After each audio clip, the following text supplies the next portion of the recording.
死亡是每一个人都无法避免的事实，然而大多数人却不愿意讨论它。我们可以高声畅谈爱情啊、成功啊，甚至是失败，但唯独死亡，我们沉默，仿佛不提起它，它就不会发生。今天我想和你们分享关于死亡的3个思考。大家好，我是阿尊。在《人类的简史》《Sapiens》这一本书的作者说，人类是唯一知道自己将死去的物种。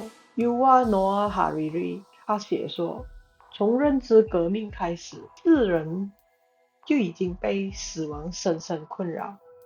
它贯穿了所有的宗教、神话，甚至是许多科技的核心，都是围绕着死亡。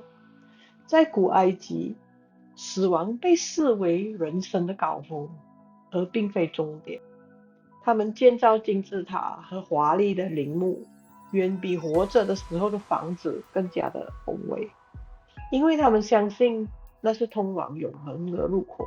哲学家普拉多则认为，肉体只是灵魂的容器，死亡是灵魂的回归，面世界的通道，是从幻想回归真实。这听起来或许就像很多现代人所说的虚拟现实的理论，我们是不是活在一个虚拟世界中呢？死亡也许正是我们醒来的那一刻。在藏传佛教、基督教、印度教等传统中，死亡从来都不是终点，而是一种回家。很多智者都说过的一句话：我们不是人类的体验灵魂，而是灵魂正在体验人类的经历。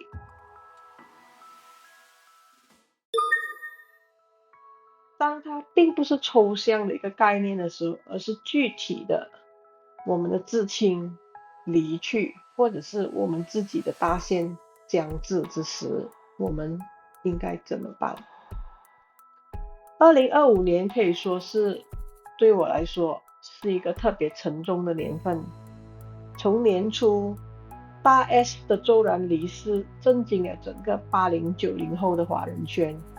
没有过多久，我的一个同学兼好友，也是在 Okinawa 突然去世。随后不到2个月的时间，我自己的母亲也在毫无预警的情况下安详地离开了这个世界。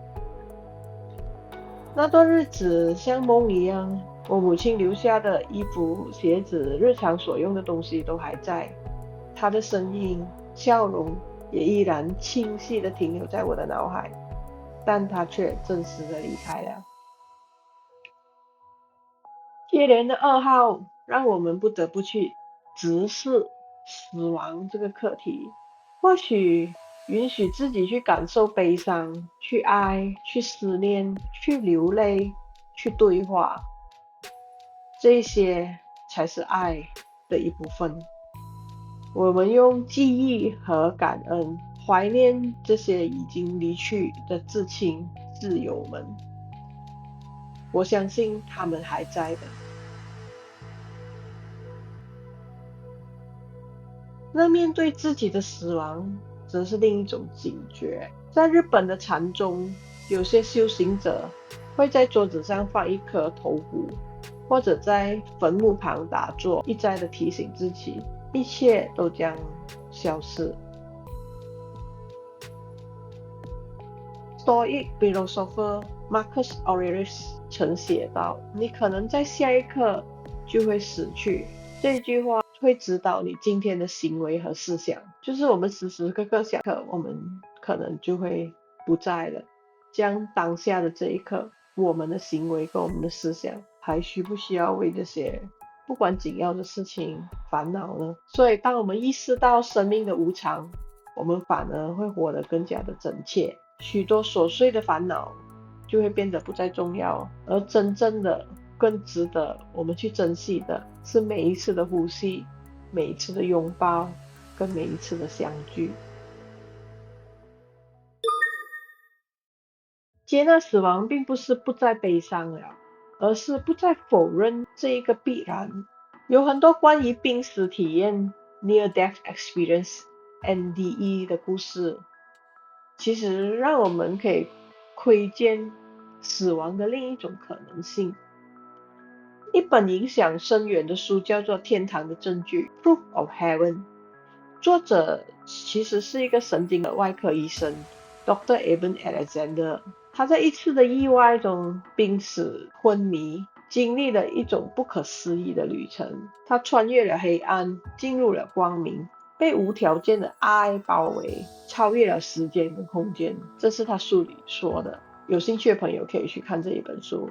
这段经历呢，其实是与他的专业所认知的事实发生了严重的矛盾和冲突。因为在科学里，我们还不能够去证实这个死亡以后的存在。这一个体验改变了他的一生，他就写出了这一本违背了主流医学的书。还有一本叫做来生之生命 Life After Life， 是由 Dr. Raymond Moody 写，收录了上百个濒死体验的案例，无论宗教背景、年龄、国际，人们都描述了类似的感受：宁静、光明、重逢、回顾人生。还有一种深刻的领悟：死亡并不是终结，爱才是永恒。这些故事或许没有办法证明是什么，但他们都在告诉我们，我们所惧怕的也许并不是这么可怕的。那么死亡教会了我们什么呢？它就是一面镜子吧，让我们看清了自己，看清人生真正重要的东西。我们不需要急着回答关于死后的问题，但我们可以对活着更加坦诚。愿我们勇敢地讨论死亡，不再害怕悲伤，而是为了更加的自由。因为当我们真正面对死亡的那一刻，我们才真正的开始活着。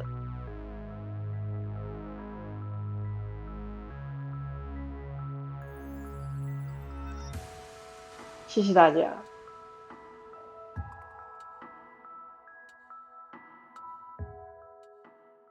今天就讲到这里，谢谢大家的收看。喜欢我们的视频，闲人闲事聊，就请多多订阅、按赞和分享，这将会是对我们最大的鼓励。谢谢，下期再见，拜拜。